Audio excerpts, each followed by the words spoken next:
Sindura and I'm a research enthusiast and innovator who's born in Ullal, Mangalore, and I currently study in Bangalore. I worked on a self-stabilizing device for patients with Parkinson's disease and presented this at the FAB24 conference that was held in Mexico, and it was sponsored by the Rajiv Motwani Fellowship given by the Motwani Jadeja Foundation. And I developed a brain age prediction model that calculates your brain age and compares that with your chronological age or your regular normal body age, and that difference is used to estimate your risk of developing dementia. So that won an award at the FuturePort Youth Conference, which was a €2,000 grant to further develop my project. It was a conference, it was an international conference that was held in Prague, Czech Republic. I also was named a World Science Scholar by the World Science Festival, and I represented India in New York at the World Science Festival, which is fully sponsored. There I interacted with Nobel laureates and breakthrough prize winners like Dr. Brian Greene, Kumran Wafa, and Dr. Stephen Wolfram. So that was a really amazing experience. So throughout the year-long program as a World Science Scholar, I had an opportunity to take courses and interact with them virtually as well, and later in person at the World Science Festival. I also was working on a prosthetic arm for amputees, which I presented at an international competition that was held in Dubai, and further at the FAB24 conference as well.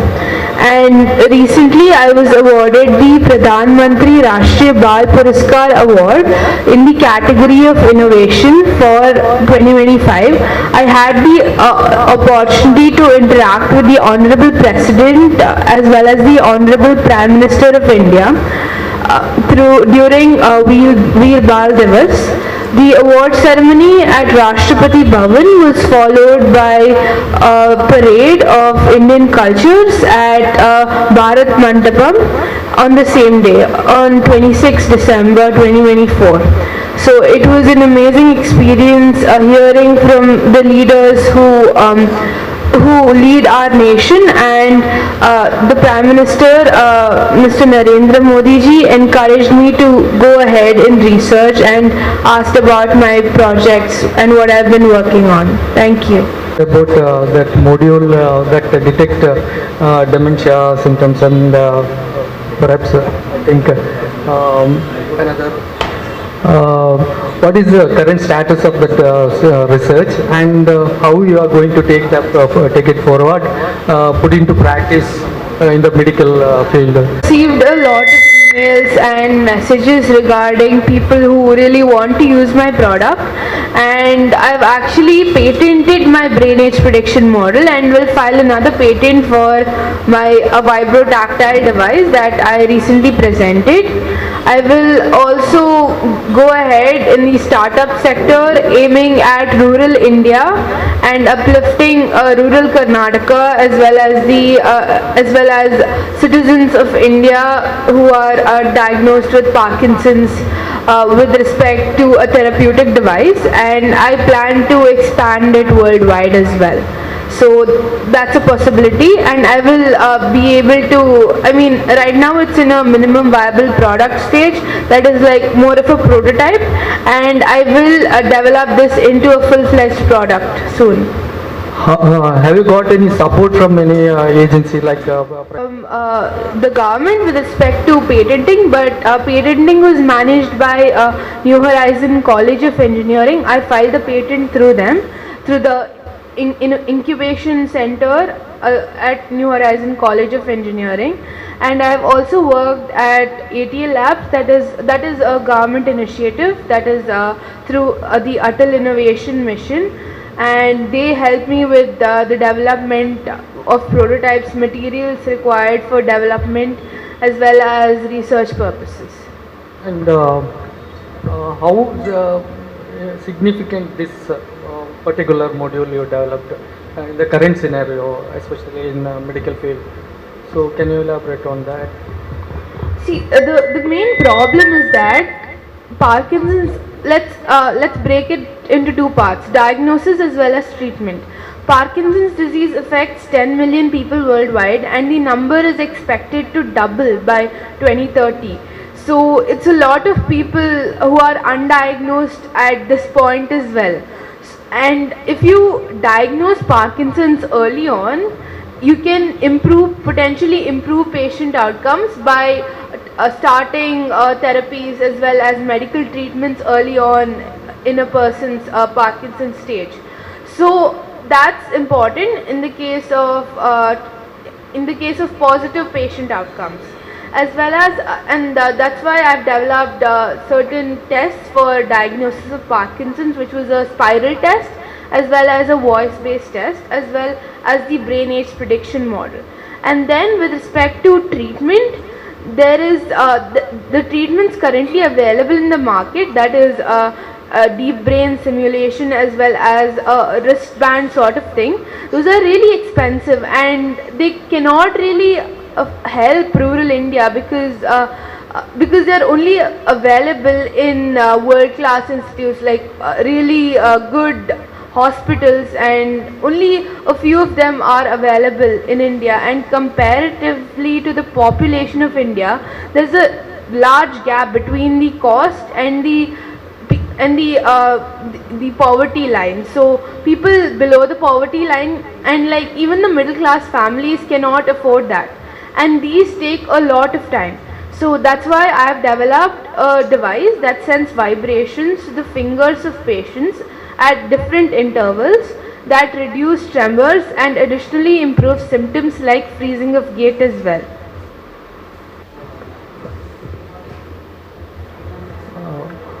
Can you share your experience meeting Prime Minister of India, Narendra Modi, and President of India, Murmu? So the award ceremony was where we met the President of India, where the awardees met the President, Honorable President Draupadi Murmu, and we first had a group photograph, after which we were led into the award ceremony at a hall, and the interaction with the President was really brief, as ma'am only gave us the medals as well as the certificate, and while the citations as well as our achievements were being read out by the MC, and ma'am congratulated all of us as well as gave us conferred upon us the awards.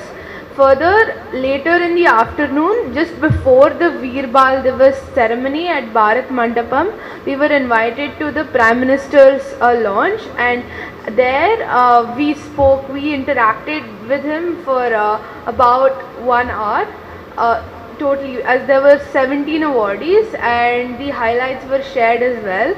So sir asked about my research and what we've done to get the award, and the Prime Minister had already read our accomplishments beforehand, so he had a brief idea of our achievements, and so sir asked me how many years I've spent working on this and what I would like to do in the future as well. So I was working for about 2 years on this, and in the future I would like to go into research. That's what I mentioned. ನಾನು ಒಂದು vibro tactile device ಅನ್ನು ಸಾಧಿಸಿದೆ. ಅದು Parkinson's ಪೇಷಂಟ್ಸ್ಗೆ ಕೈ ನಡುಗುವಾಗ ಅದು vibrations ಕೈಗೆ ಹೋದರೆ ಅದು ಆ ನಡುಗುವುದನ್ನು ನಿಲ್ಲಿಸುತ್ತದೆ. ಅದು ಸಿಂಪಲ್ ಟರ್ಮ್ಸಲ್ಲಿ ಹಾಗೆ ಹೇಳ್ಬೋದು. ನೀನೇನು ಮಾಡೋದು ಅದಕ್ಕೆ? ಏನು ಪ್ರೆಸೆಂಟೇಷನ್ ಕೊಟ್ಟದ್ದು ನಾನು, ಹೇಗೆ ಅದನ್ನು ಗುಣಪಡಿಸ್ಬೋದು ಅಂತ ಹೇಳುವಂಥದ್ದು? ಅದು ವೈಬ್ರೇಷನ್ಸ್ ಕಳಿಸ್ತದೆ ನಮ್ಮ ಫಿಂಗರ್ಸ್ಗೆ, ಅದು ಕೈ ನಡುಗುವುದನ್ನು ನಿಲ್ಲಿಸುತ್ತದೆ. ಹೇಗೆಂದರೆ ಆ ವೈಬ್ರೇಷನ್ಸ್ ನಮ್ಮ ಕೈಯಲ್ಲಿರುವ ನ್ಯೂರಲ್ ಪಾತ್ವೇಸ್ ಅನ್ನು ಮ್ಯಾನಿಪ್ಯುಲೇಟ್ ಮಾಡಿ ಅದು ನಮ್ಮ ಸ್ಪೈನಲ್ ಕಾರ್ಡಿಗೆ ಎಫೆಕ್ಟ್ ಆಗ್ತದೆ. ಸೊ ಆದ್ರಿಂದ ನಮ್ಮ ಇದು ಕೈ ನಡುಗುವುದು ಹಾಗೂ ಫ್ರೀಸಿಂಗ್ ಆಫ್ ಗೇಟ್ ಅಂದರೆ ನಡೆಯುವಾಗಲೇ ಬೀಳುವುದು ಅಂಥ ಸಿಂಪ್ಟಮ್ಸ್ ಅನ್ನು ಕಡಿಮೆ ಮಾಡಿ ನಿಲ್ಲಿಸುವಾಗೆ ಮಾಡ್ತದೆ. ಇದನ್ನ ಯಾರಿಗೆ ಉಪದೇಶ ಮಾಡೋದು, ಅಂದ್ರೆ ಅಡ್ವೈಸ್ ಮಾಡೋದು ಡಾಕ್ಟರ್ಸಿಗ ಅಥವಾ ಮೆಡಿಸಿನ್ ಏನು? ಇದು ಎಲ್ಲರೂ ಯೂಸ್ ಮಾಡಬಹುದು, ಯಾಕೆಂದ್ರೆ ಇದು ಲಿಮಿಟೆಡ್ ಟು ಡಾಕ್ಟರ್ಸ್ ಅಲ್ಲ. ಅಂದ್ರೆ ಇದು ಪಾರ್ಕಿನ್ಸನ್ಸ್ ಡಿಸೀಸ್ ಬಿಟ್ಟು ಬೇರೆ ಮೋಟರ್ ಇಶ್ಯೂಸ್ ಇದ್ದವರು ಉಪಯೋಗಿಸಬಹುದು. ಅದು ಮೆಡಿಸಿನ್ ಅಲ್ಲಿ ಗುಣ ಆಗ್ತದೆ ಹೇಗೆ? ಮೆಡಿಸಿನ್ ಅಲ್ಲಿ ಅಲ್ಲ, ಅದು ವೈಬ್ರೇಷನ್. Okay okay. ಈಗ 17 ಜನ ನಿನ್ನ ಹಾಗೆ ಪ್ರಶಸ್ತಿ ಸ್ವೀಕರಿಸಿದವರು ಇದ್ರು ಅಂತ ಹೇಳಿದ್ದು, ಅವರ ಸಾಧನೆಗಳನ್ನ ಯಾರಾದ್ರೂ ಹಂಚಿಕೊಂಡಿದ್ದಾರಾ? ಏನ್ ಸಾಧನೆ ಮಾಡಿದವರು ಅಂತ? ಈಗ ಇದು 17 ಸ್ಟೂಡೆಂಟ್ಸ್ ಇದ್ದವರಲ್ಲಿ ಅವರಿಗೆ ಮೋಸ್ಟ್ಲಿ ಆರ್ಟ್ ಆ್ಯಂಡ್ ಕಲ್ಚರ್ ಹಾಗೂ ಸ್ಪೋರ್ಟ್ಸಿಗೆ ಸಿಕ್ಕಿದೆ. ಅವರು ಡಾನ್ಸಿಗೆ ಸಿಕ್ಕಿದೆ, ಹಾಗೂ ಸಿಂಗಿಂಗಿಗೆ, ಸಂಗೀತ ಹಾಗೂ ಚಿತ್ರಕಲೆಗೆ ಸಿಕ್ಕಿದೆ. ಮುಂದೆ ಹಾಗೂ ಸ್ಪೋರ್ಟ್ಸಲ್ಲಿ ಜೂಡೋಗೆ, ಚೆಸ್ಸಿಗೆ ಹಾಗೂ ಸೈಕ್ಲಿಂಗಿಗೆ ಸಿಕ್ಕಿದೆ. ಆದರೆ ಸೈನ್ಸ್ ಆ್ಯಂಡ್ ಟೆಕ್ನಾಲಜಿಯಲ್ಲಿ ಕಾಶ್ಮೀರಿಂದ ಒಬ್ಬನಿಗೆ ಸಿಕ್ಕಿದೆ, ಹಾಗೂ ನನಗೆ ಇನೋವೇಷನಲ್ಲಿ ಕರ್ನಾಟಕದಿಂದ ನಾನು ಒಬ್ಬಳೆ. ಏನು ಹೇಳಿದರು ಪ್ರಧಾನಿಯವರು? ಮರ್ಮೋ ಏನು ಹೇಳಿದರು? ಅವರು ನನ್ನ ರಿಸರ್ಚಿನ ಬಗ್ಗೆ ನಾನು ಹೇಳಿದೆ. ಅವರು ಮೊದಲೇ ನಮ್ಮ ಸಾಧನೆಗಳ ಬಗ್ಗೆ ಓದಿ ಬಂದಿದ್ರು. ಮತ್ತು ಮುಂದೆ ನಾನು ಎಷ್ಟು ಸಮಯ ಕೆಲಸ ಮಾಡಿದೆ ಹಾಗೂ ಇಲ್ಲಿಂದ ಎಷ್ಟೆಲ್ಲ ಸಹಾಯ ತಗೊಂಡೆ, ಎಲ್ಲಿಂದ ನಾನು ಶುರು ಮಾಡಿದೆ ಹಾಗೆ ಕೇಳಿದರು. ಹಾಗೂ ನನ್ನ ಮುಂದೆ ನನಗೆ ಏನು ಮಾಡಬೇಕೆಂದು ಕೇಳಿದರು. ಅದಕ್ಕೆ ನಾನು 2 ವರ್ಷ ಇದರ ಮೇಲೆ ಕೆಲಸ ಮಾಡಿದೆ, ಹಾಗೂ ನನಗೆ ಮುಂದೆ ರಿಸರ್ಚ್ನಲ್ಲೇ ಮುಂದೆ ಹೋಗಬೇಕು ಎಂದು ನಾನು ಹೇಳಿದೆ ಅವರಿಗೆ. ಏನು ಹೇಳಿದ್ರು? ಅದಕ್ಕೆ ಏನಾದರೂ ಸಹಕಾರ ಇದೆ ಅಂತ ಹೇಳಿದ್ದಾರೆ ಅವರಿಂದ? ಯಾಕೆಂದರೆ ನಾವು 17 ಸ್ಟೂಡೆಂಟ್ಸ್ ಇದ್ದೆವು. ನಾವು ಒಂದು 7-8 ಮಿನಿಟ್ಸ್ 5-6 ಮಿನಿಟ್ಸ್ ಮಾತನಾಡಿದ್ವಿ. ಆದರೆ ಮಿನಿಸ್ಟ್ರಿಯಿಂದ ತುಂಬ ಜನರು ನನಗೆ ರೀಚ್ ಔಟ್ ಮಾಡಿದರು.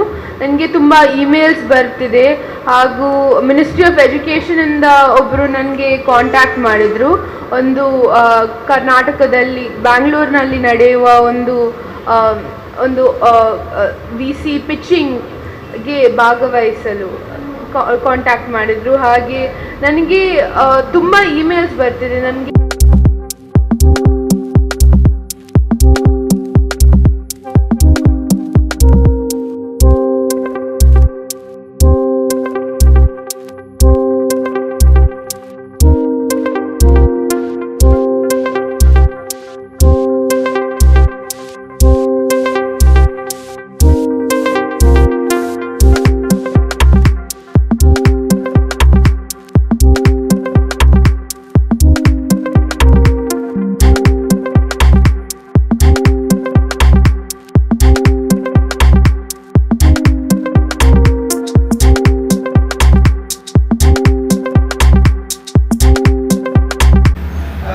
ಸಾಧಾರಣ ಒಂದು 6ನೇ ಕ್ಲಾಸ್ ತನಕ ನಮ್ಮಲ್ಲಿ ಬರುವಾಗ ಇವರು ಕರಾಟೆಯಲ್ಲಿ ಅವರ ಅಜ್ಜಿ ಶಶಿಕಾಂತ್ ಅವರು ಯಾವಾಗಲೂ ಫೋನ್ ಮಾಡ್ತಿದ್ರು.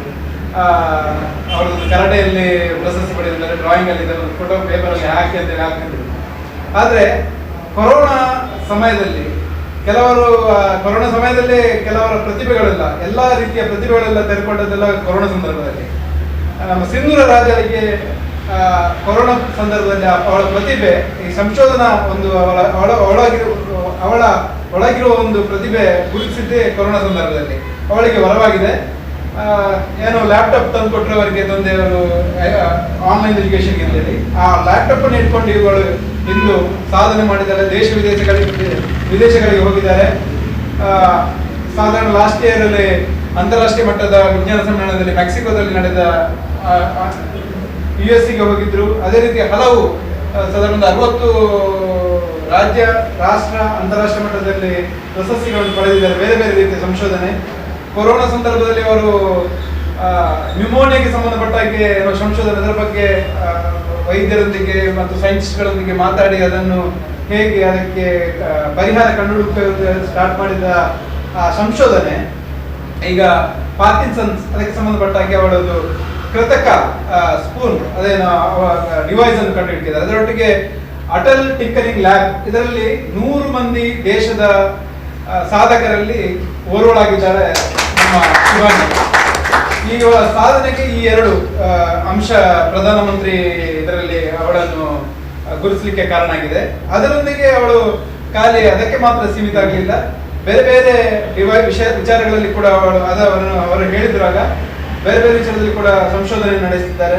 ಈಗ ಮುಂದಿನ ಮೇ 2025 ಮೇಯಲ್ಲಿ ಅದು ಭಾರತದ ಕೇಂದ್ರ ಸರ್ಕಾರದಿಂದ ಕಳಿಸಲ್ಪಡುವ ಒಲಿಂಪಿಕ್ ವೈಜ್ಞಾನಿಕ competition all India world wide ಅಲ್ಲಿ ನಡೆಯುವಂತಹ ಕಾರ್ಯಕ್ರಮಕ್ಕೆ 10 ಮಂದಿಯಲ್ಲಿ ಸಿಂಧೂರ ರಾಜ್ಯ ಕೂಡ ಅದನ್ನು ಲೀಡ್ ಮಾಡಲಿಕ್ಕೆ ತುಂಬಾ ಸಂತೋಷದ ವಿಷಯ.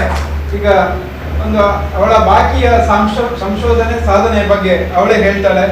4 ವರ್ಷದಲ್ಲಿ, ಈಗ ಕೊರೋನಾ ನಂತರದ 4 ವರ್ಷದಲ್ಲಿ ಒಬ್ಳು ಸಣ್ಣ ಹುಡುಗಿ 6ನೇ ಕ್ಲಾಸಿನ ಹುಡುಗಿ, ಈಗ ಫಸ್ಟ್ PUC, ಆ 6ನೇ ಕ್ಲಾಸಿನ ಹುಡುಗಿ ಒಂದು ಏನಾದ್ರು ಸಾಧನೆ ಮಾಡಬಹುದು ಅಂತ ಹೇಳುವುದಕ್ಕೆ ಸಿಂಧೂರ ರಾಜ ಕಾರಣ. ಅದಕ್ಕೆ ತುಂಬಾ ಮಂದಿ ಸಹಕಾರ ಮಾಡಿದ್ದಾರೆ. ಜಯದೇವ್ ಹಾಸ್ಪಿಟಲ್ ಒಬ್ರು ರಾಮಯ್ಯ ಹಾಸ್ಪಿಟಲ್ ಹೆಲ್ಪ್ ಮಾಡಿದ್ದಾರೆ. ಅದೇ ರೀತಿ ಬೇರೆ ಬೇರೆ ಸಂಶೋಧಕರೊಂದಿಗೆ ಅವಳು ಚರ್ಚೆ ಮಾಡಿ ಅದಕ್ಕೆ ಸಂಬಂಧಪಟ್ಟ ಹಾಗೆ ಅವಳ ಸಂಶೋಧನೆಗೆ ಸಂಬಂಧಪಟ್ಟ ಹಾಗೆ ಹೆಲ್ಪ್ ಅನ್ನು ತಗೊಂಡಿದ್ದಾಳೆ. ಮುಂದಿನ ದಿನಗಳಲ್ಲಿ ಅವಳ ಸಾಧನೆ ಜಾಸ್ತಿ ಇದೆ. ಅಂದ್ರೆ ಇನ್ನು ಅಂತಾರಾಷ್ಟ್ರೀಯ ಮಟ್ಟದಲ್ಲಿ ನಾಳದು 25 ನಡೆಯುವ 2025 ಕೊಲಂಬಿಯಾದಲ್ಲಿ ನಡೆಯುವ ಈ ಸ್ಪರ್ಧೆಯಲ್ಲಿ ಭಾರತಕ್ಕೆ ಹೆಸರು ತರಲಿ ಅಂತ ಹೇಳಿ ನಾನು ಆಶಿಸಿದ ಬೆಳಗಿಸಿ ಈ ಕಾರ್ಯಕ್ರಮಕ್ಕೆ ನಮ್ಮ ಸ್ಪೀಕರ್ ಅವರು ಚಾಲನೆಯನ್ನು ನೀಡ್ತಾರೆ. ಹೊಸ ಬೆಳಕ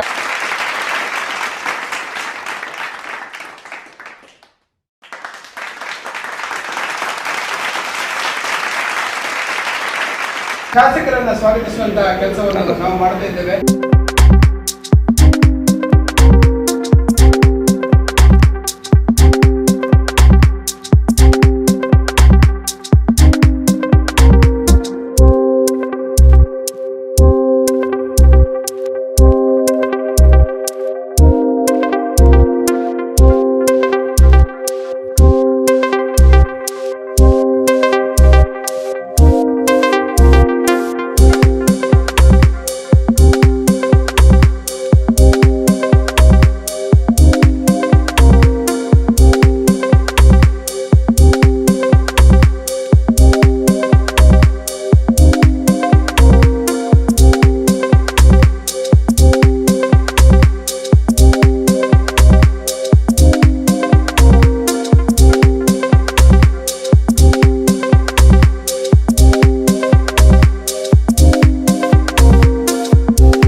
ಪ್ರಶಸ್ತಿ ಪಡೆದಂಥ ಪ್ರಧಾನಮಂತ್ರಿ ವಿಜ್ಞಾನ ಬಾಲ ಪುರಸ್ಕಾರ, ಪ್ರಧಾನಮಂತ್ರಿ ಬಾಲ ಪುರಸ್ಕಾರ ಎಂಬ ರಾಷ್ಟ್ರೀಯ ಪ್ರಶಸ್ತಿ ಪಡೆದಂತಹ ನಮಗೆ ಅತ್ಯಂತ ಗೌರವಿತರು ಮತ್ತು ನಮ್ಮ ಕ್ಷೇತ್ರದವರೇ ಆಗಿರುವಂತಹ ಬಹುಶಃ ಸಿಂಧೂರ್ ರಾಜ್ ಅವರ ಆ ಒಂದು ಸನ್ಮಾನ ಕಾರ್ಯಕ್ರಮದಲ್ಲಿ ಉಪಸ್ಥಿತರುವಂತಹ ನಮಗೆ ಅತ್ಯಂತ ಗೌರವಿತರು, ನಮ್ಮೆಲ್ಲ ಹಿರಿಯರು, ಸಾಮಾಜಿಕವಾಗಿ, ಧಾರ್ಮಿಕವಾಗಿ, ರಾಜಕೀಯವಾಗಿ, ಸಾಂಸ್ಕೃತಿಕ ಕೊಡುಗೆ ಕೊಟ್ಟಂತಹ ಗೌತಂತ ಬಾಬು ಬಂಗೇರವರೇ, ಅದೇ ರೀತಿ ವೇದಿಕೆ ಮೇಲೆ ಉಪಸ್ಥಿತವಂತಹ ಗೌತಂತ ನಮ್ಮ ಪ್ರಶಾಂತ್ ನಾಗ್ಚಂದ್ ಅವರೇ, ಅದೇ ರೀತಿ ನಮ್ಮ ಜೊತೆ ವೇದಿಕೆ ಮೇಲೆ ಉಪಸ್ಥಿತ ಗೌತಂತ ಶಶಿಕಾಂತ್ ಅವರೇ, ಅದೇ ರೀತಿ ಅವರ ತಾಯಿಯಾದ ಶಿಬಾಂಡ್ರವರೇ, ದೇವಿಕಣ್ಣವರೇ, ನಮ್ಮ ಮೋನಕನವರೇ, ಜಿಲ್ಲಾ ರಾಜ್ಯಪಾಲ ಸಾಜಿರವರೇ, ನಮ್ಮ ಸಿರಿಲ್ರವರೇ, ಇದರ ಎಲ್ಲ ನಮ್ಮ ಮಂಗಳೂರಿನ ಬಂದ ವಿನೋಬ್, ನಮ್ಮ ಅಧ್ಯಕ್ಷರಾದ ವಸಂತರವರೇ, ನಮ್ಮ ಪಯತ್ ಅವರೇ, ಅದೇ ರೀತಿ ನಮ್ಮ ಸಂಮಿತರಾಗಿರುವಂಥ ಬಶೀರ್ ಮತ್ತು ಗುಂಡಿಕಾಯಿರವರೇ, ಎಲ್ಲ ನಮ್ಮ ಪತ್ರಕರ್ತ ಸೋದರ ಮಿತ್ರರೇ, ಈ ಕಾರ್ಯಕ್ರಮ ನಿರ್ವಹಿಸುವಂಥ ಅಧ್ಯಕ್ಷ ಪದಾಧಿಕಾರಿಗಳು ಅತ್ಯಂತ ಸಂತೋಷವಾಗ್ತಿದೆ. ಯಾಕೆಂತೇಳಿ ಇವತ್ತು ಸಿಂಧೂರ ರಾಜ ಅವರು ರಾಷ್ಟ್ರ ಮಟ್ಟದ ಪ್ರಶಸ್ತಿ ಪಡೆಯುವ ಮೂಲಕ ಇದು ಬಹುಶಃ ಉಲ್ಲಾಲ ನಗರಕ್ಕೆ ಅಥವಾ ನಮ್ಮ ಬಾಬಂಗ್ಯರ ಕುಟುಂಬಕ್ಕೆ, ಅವರ ತಂದೆ ತಾಯಂದಿರಿಗೆ ಅಥವಾ ಅವರ ಸಮುದಾಯಕ್ಕೆ ಮತ್ತೊಂದು ಗೌರವ ಮತ್ತು ಹೆಸರಲ್ಲ. ಇದೀ ನಮ್ಮ ಉಲ್ಲಾಲ ಕ್ಷೇತ್ರಕ್ಕೆ ನಮ್ಮ ಸ್ವಾಭಿಮಾನ ಗೌರವದ ಪ್ರಶ್ನೆ, ದಕ್ಷಿಣ ಕನ್ನಡ ಜಿಲ್ಲೆಗೆ ದೊಡ್ಡ ಮಟ್ಟ ಗೌರವದ ಒಂದು ಸಂಕೇತ ಅಂತ ಹೇಳಲಿಕ್ಕೆ ನಾನು ಇವತ್ತು ಬಯಸ್ತೇನೆ. ಅದಕ್ಕಾಗಿ ಬಹುಶಃ ಇವತ್ತು ನಾನು ಸಿಂಧೂರ ರಾಜ್ ಅವರ ಕುಟುಂಬಸ್ಥರು, ಯಾಕೆಂತ ಹೇಳಿದರೆ ಒಂದು ಸಣ್ಣ ಮಕ್ಕಳು ಇವತ್ತು ಈ ರೀತಿಯ ಒಂದು ಅವರ ಆಲೋಚನೆ ಮತ್ತು ಯೋಚನೆಯಲ್ಲಿ ಯಶಸ್ವಿ ಆಗಬೇಕಾದ್ರೆ ಅದರ ತಂದೆ ತಾಯಂದಿರು, ಅವರ ಹಿತೈಷಿಗಳು, ಕುಟುಂಬಸ್ಥರು ಸಹಕಾರ ಮಾಡಿದಾಗ ಮಾತ್ರ ಇದು ಸಾಧ್ಯವಾಗ್ತದೆ. ಅಂತಹ ಸಿಂಧೂರ ರಾಜ ಪ್ರತಿಭೆಯನ್ನು ಇವತ್ತು ಟ್ಯಾಲೆಂಟನ್ನು ಹೊರ ತೆಗೆಯಲು ಅವರ ತಂದೆ ತಾಯಂದಿರು, ಬಹುಶಃ ಅವರ ಗ್ರ್ಯಾಂಡ್ ಫಾದರ್ ಅಂತ ಬಾಬ್ ಬಂಗೇರವರಿರಲಿ, ಅವರ ಹಿತೈಷಿಗಳಿರಲಿ, ಇವರನ್ನು ನಾವು ವಿಶೇಷ ಅಭಿನಂದಿಸುವಂಥದ್ದು. ಅದಕ್ಕೆ ಬಾಬ್ ಬಂಗೇರವರಿಗೆ ಮತ್ತು ಅವರ ಕುಟುಂಬಸ್ಥರಿಗೆ ಇದು ನಮ್ಮೆಲ್ಲರ ಪರವಾಗಿ ಅಭಿನಂದನೆ ಶುಭಾಶಯ ನಾನು ಇವತ್ತು ಸಲ್ಲಿಸಿಕೊಂಡು, ಬಹುಶಃ ಸಿಂಧೂರ ರಾಜ ಅವರ ಏನು ಗೌರವ ನಮಗೆ ತಂದು ಕೊಟ್ಟಿದ್ದಾರೆ ಅಷ್ಟೇ ನಮ್ಮೆಲ್ಲರ ಪ್ರೀತಿ, ವಿಶ್ವಾಸ ಮತ್ತು ಪ್ರಾರ್ಥನೆ ಅವರಿಗೂ ಕೂಡ ಇಡೀ ಜನರ ಪ್ರಾರ್ಥನೆ ಅವರಿಗೆ ಬೇಕು. ಯಾಕೆ ಮುಂದಿದು ಒಂದು ಮೊದಲ ಹೆಜ್ಜೆ ಮಾತ್ರ, ಇನ್ನು ದೊಡ್ಡ ಹೆಜ್ಜೆಗೆ ಹೋಗುವಂಥ ಅವಕಾಶ ಎಲ್ಲ ಕೂಡ ಇದೆ. ಅದರಲ್ಲಿ ಕೂಡ ಅವರು ಯಶಸ್ವಿ ಆಗಬೇಕನ್ನು ನಾನು ಕೇಳುವಂಥದ್ದು. ನನಗೆ ವಿಶ್ವಾಸ ಇದೆ. ಪ್ರಶಸ್ತಿ ಎರಡನೇದು. ಮತ್ತು ಸಣ್ಣ ವಯಸ್ಸಿನಲ್ಲಿ ಈ ರೀತಿ ಆಲೋಚನೆ, ಪ್ರಾಮಾಣಿಕತೆ, ಬದ್ಧತೆ ಮುಖಾಂತರ ಈಗಲೇ ಪ್ರಾರಂಭ ಮಾಡಿದ ಕಾರಣ ಇವರು ಮುಂದಿನ ದಿನಗಳಲ್ಲಿ ಒಂದಲ್ಲೊಂದು ದೊಡ್ಡ ಮಟ್ಟ ರಾಷ್ಟ್ರಕ್ಕೆ ಕೀರ್ತಿ ತರುವಂಥ ಹೆಸರು ಸಿಂಧೂರ ರಾಜ್ ನಮಗೆ ತರ್ತಾರೆ ಎಂಬ ವಿಶ್ವಾಸನೆ ಖಂಡಿತವಾಗಿದೆ. ಆಗಬೇಕಂತ ಹೇಳಲಿಕ್ಕೆ ನಾನು ಬಯಸ್ತೇನೆ. ಅದರ ಜೊತೆಯಲ್ಲಿ ಸುಂದರ ರಾಜ್ ಇವತ್ತು ಎಲ್ಲರಿಂದ ಪ್ರೇರಣೆ. ಯಾಕಂತ ಹೇಳಿದರೆ ಸಣ್ಣ ವಯಸ್ಸಿನಲ್ಲಿ ಕೂಡ ದೊಡ್ಡ ಮಟ್ಟ ಸಾಧನೆ ಮಾಡ್ಬೋದು, ದೊಡ್ಡ ಆಲೋಚನೆ ಮಾಡ್ಬೋದು ಅಂತೇಳಿ ಇವತ್ತು ತೋರಿಸಿಕೊಟ್ಟಂತಹ ದೊಡ್ಡ ಮಟ್ಟದ ಒಂದು ಪ್ರತಿಭೆ. ಯಾಕೆಂತ ಹೇಳಿದರೆ ದೊಡ್ಡ ಶಾಲೆಯಲ್ಲಿ ಮಾಡುವವರು ಅಥವಾ ದೊಡ್ಡ ಶ್ರೀಮಂತರ ಮಕ್ಕಳು ದೊಡ್ಡವರ ಪೇಟೆಯಲ್ಲಿ ಆಗುವಂಥದ್ದು ವಿಚಾರ ಅಲ್ಲ. ಇವು ಸಿಂಧೂರ ರಾಜ್ನವರಿಗೆ ಕೂಡ ಚೆನ್ನಾಗಿ ಕಲಿತುಕೊಂಡು ಹೋದರೆ ಎಲ್ಲಿ ಕೂಡ ಯಾರಿಗೆ ಕೂಡ ಮುಟ್ಬೋದಂತೇಳಿ ಎಲ್ಲ ವಿದ್ಯಾರ್ಥಿ ಸಮುದಾಯಕ್ಕೆ ದೊಡ್ಡ ಮಟ್ಟದ ಪ್ರೇರಣೆ ಅಂತ ಹೇಳಲಿಕ್ಕೆ ನಾನು ಇವತ್ತು ಬಯಸ್ತೇನೆ. ಆದ ಕಾರಣ ಸಿಂಧೂರ ರಾಜ್ ಅವರ ಪ್ರಶಸ್ತಿ ಇವತ್ತು ಸಾವಿರಾರು ಮಕ್ಕಳು ಯಾರಿದ್ದಾರೆ ಆ ಸಣ್ಣ ವಯಸ್ಸಿನ ಮಕ್ಕಳಿಗೆ ದೊಡ್ಡ ಮಟ್ಟದ ಆತ್ಮವಿಶ್ವಾಸ ಮತ್ತು ಆಶಾಭಾವನೆ ಮತ್ತು ಅವರ ಕನಸನ್ನು ನನಸು ಮಾಡಲಿಕ್ಕೆ ಒಂದು ಪ್ರೇರಣೆ ಮತ್ತು ಪ್ರೋತ್ಸಾಹದ ಒಂದು ಸಂಕೇತ ಕೂಡ ಅಂತ ಹೇಳಲಿಕ್ಕೆ ನಾನು ಇವತ್ತು ಬಯಸುವಂಥದ್ದು. ಅದಕ್ಕಾಗಿ ನನ್ನೆಲ್ಲರ ಪರವಾಗಿ ನನ್ನ ಅಭಿನಂದನೆ ನಾವು ಶುಭಾಶಯ ನಾನು ಇವತ್ತು ಸಲ್ಲಿಸಿಕೊಂಡು, ಬಹುಶಃ ನಮ್ಮ ಉಲ್ಲಾಲದ ಪತ್ರಕರ್ತರ ಸಂಘದ ಅಧ್ಯಕ್ಷ ಸರ್ವ ಸದಸ್ಯರನ್ನು ಪ್ರತಿಯೊಂದು ತಿಂಗಳು ಒಂದು ಕಾರ್ಯ ಹಮ್ಮಿಕೊಂಡು ಪ್ರತಿಭಾವಂತ ಗುರುತಿಸಿಕೊಂಡು ಪ್ರೋತ್ಸಾಹ ಕೆಲಸ ತಾವು ಇವತ್ತು ಮಾಡಿದ್ದೀರಿ. ಅದಕ್ಕಾಗಿ ನಾನೆಲ್ಲರಿಗೆ ಅಭಿನಂದನೆ ಸಲ್ಲಿಸಿಕೊಂಡು ಮತ್ತೊಮ್ಮೆ ಸಿಂಧೂರ ರಾಜ್ ಅವರಿಗೆ ಕುಟುಂಬಸ್ಥರ ಶುಭಾಶಯ ನಾನು ಇವತ್ತು ಸಲ್ಲಿಸಿ ನಿಮಗೆಲ್ಲ ನನ್ನ ಶುಭಾಶಯ ನಾನು ಸಲ್ಲಿಸಿಕೊಳ್ಳುತ್ತಾ ಇವರ ಯಶಸ್ಸು ಅತ್ಯಂತ ಮುಂದೆ ಹೋಗೋದು ವಿಚಾರ ಕೂಡ ಆಗಲಿ. ನನಗೂ ನಮ್ಮ ರೀತಿ ಯಾವುದೇ ಸಹಕಾರದ ಏನೋ ಸಹಕಾರ ಬೇಕಾದಲ್ಲಿ ನನ್ನ ಸಂಪೂರ್ಣ ನಾನದ ಮುಂದೆ ನಿಂತು ಒಬ್ಬ ಸಹೋದರನಾಗಿ ನನ್ನ ರೀತಿ ಎಲ್ಲ ಸಹಕಾರವನ್ನು ಖಂಡಿತವಾಗಿ ನಾನು ಮಾಡಿ ಕೊಡ್ತಂತ ಕೂಡ ನಾನು ಹೇಳಲಿಕ್ಕೆ ನಾನು ಇವತ್ತು ಬಯಸ್ತೇನೆ. ಮತ್ತು ಸಿಂಧೂರ ರಾಜ್ ಹೇಳೋದಿಷ್ಟೇ ಇದೆಲ್ಲ ಕೂಡ ಬಾಬ್ ಬಂಗೇರವರು ಸಾಮಾಜಿಕವಾಗಿ ಕೆಲಸ ಮಾಡಿದ ಕಾರಣ ದೇವರವ್ರ ಮುಖ ನಿಮಗೆ ಕೊಟ್ಟಂಥ ದೊಡ್ಡ ಒಂದು ಆಶೀರ್ವಾದ ದೀರ್ಘಕಾಲದಿಂದ ಅವರದೇ ಆದ ರೀತಿಯಲ್ಲಿ ಸಾಮಾಜಿಕವಾದ ನೆಲೆಯಲ್ಲಿ ಅವರದೇ ಆದ ಕೆಲಸ ಕಾರ್ಯ ಮಾಡಿರೋದು ಇವತ್ತೆಲ್ಲ ಕೂಡ ಬಂದಿದೆ. ಆದ ಕಾರಣ ಎಲ್ಲ ಹಿರಿಯರೆಲ್ಲ ಆಶೀರ್ವಾದ ಇದೆ, ಊರವರ ಪ್ರೀತಿ ಇದೆ, ಎಲ್ಲ ಪ್ರೋತ್ಸಾಹ ಇದೆ. ತಾವು ಬಹುಶಃ ಆತ್ಮವಿಶ್ವಾಸ ಮುಖಾಂತರ ಮುಂದೆ ಹೋಗಿ ತಮ್ಮ ಯಶಸ್ವಿ ಆಗಲಿ, ನಾವೆಲ್ಲರೂ ನಮ್ಮ ಜೊತೆ ಇದ್ದೇವೆ ಅಂತ ಹೇಳಿಕೊಂಡು ನಿಮಗೆಲ್ಲ ಶುಭಾಶಯ ಸಲ್ಲಿಸಿ ಮತ್ತೊಮ್ಮೆ ಸಲ್ಲಿಸ್ತೇನೆ. ಅದೇ ರೀತಿ ಬಹುಶಃ ಈ ಉಲ್ಲಾಲ ಪತ್ರಕರ್ತರ ಸಂಘದ ಅಧ್ಯಕ್ಷ ಮತ್ತು ಸರ್ವ ಸದಸ್ಯರಿಗೂ ಬಹುಶಃ ಇಲ್ಲಿ ಕಚೇರಿ ಕೊಟ್ಟಾಗ ತಕ್ಷಣ ಕೊಟ್ಟೆ. ಯಾಕೆಂತ ಹೇಳಿದರೆ ಜನರನ್ನು ಮತ್ತು ರಾಜಕೀಯದವರನ್ನು ಬಿಟ್ಟು ಪತ್ರಕರ್ತರು ಇರಲಿಕ್ಕೆ ಸಾಧ್ಯ ಇಲ್ಲ, ಪತ್ರಕರ್ತರನ್ನು ಬಿಟ್ಟು ನಮ್ಗೆ ಇರಲಿಕ್ಕೆ ಸಾಧ್ಯ ಇಲ್ಲ. ನೀವು ಸಮಾಜದ ಒಂದು ಅನ್ಯೋನ್ಯ ಭಾಗವಾಗಿದೆ. ಅದಕ್ಕಾಗಿ ನಾನು ತಕ್ಷಣ ಕೇಳಿದಾಗ ಟೆಂಪರರಿ ಆಗಿ ಯಾಕೆಂದೊಂದು ಸ್ಥಳ ಅವಕಾಶ ಬೇಕಂತೇಳಿ ಸರ್ ಇಲ್ಲಿ ನೀವು ಗುರುತಿಸಿಕೊಳ್ಳಿ, ಆದಷ್ಟು ಬೇಗ ಗುರುತಿಸಿಕೊಂಡು ಬಹುಶಃ ನಮಗೆ ಒಂದು ಅತ್ಯಂತ ಮಾದರಿಯಾದ ಮತ್ತೊಂದು ಸುಸಜ್ಜಿತವಾದ ಪತ್ರಕರ್ತರ ಸಂಘದ ಕಟ್ಟಲಿಕ್ಕೆ ನಮ್ಮ ರೀತಿ ಎಲ್ಲ ಸಹಕಾರ ಬೇಕು ನಾವು ಮಾಡುವ ನಾನು ಹೇಳಿಕೊಳ್ತಾ ನಿಮಗೆಲ್ಲ ಶುಭಾಶಯ ಸಲ್ಲಿಸಿಕೊಂಡು ನಿಮ್ಮೆಲ್ಲರ ಆಶೀರ್ವಾದ ಬೇಡಿಕೊಳ್ತಾ ಮಾತು ಸ್ನೇಹಿತ ಜೈ ಹಿಂದ್ ಜೈ ಕರ್ನಾಟಕ.